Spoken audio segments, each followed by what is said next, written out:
In a nutshell, the big cycle typically begins after a major conflict, often a war, establishes the new leading power and the new world order. Because no one wants to challenge this power, a period of peace and prosperity typically follows. As people get used to this peace and prosperity, they increasingly bet on it continuing. They borrow money to do that, which eventually leads to a financial bubble.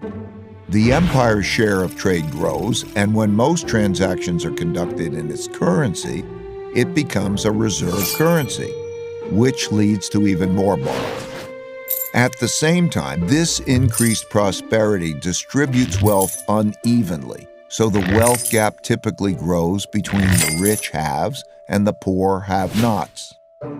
Eventually, the financial bubble bursts, which leads to the printing of money and increased internal conflict between the rich and the poor, which leads to some form of revolution to redistribute wealth.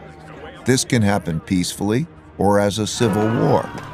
While the empire struggles with this internal conflict, its power diminishes relative to external rival powers on the rise.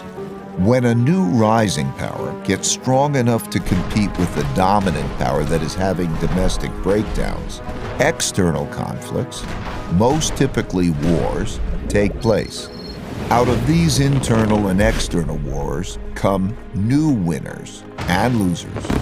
Then the winners get together to create the new world order, and the cycle begins again.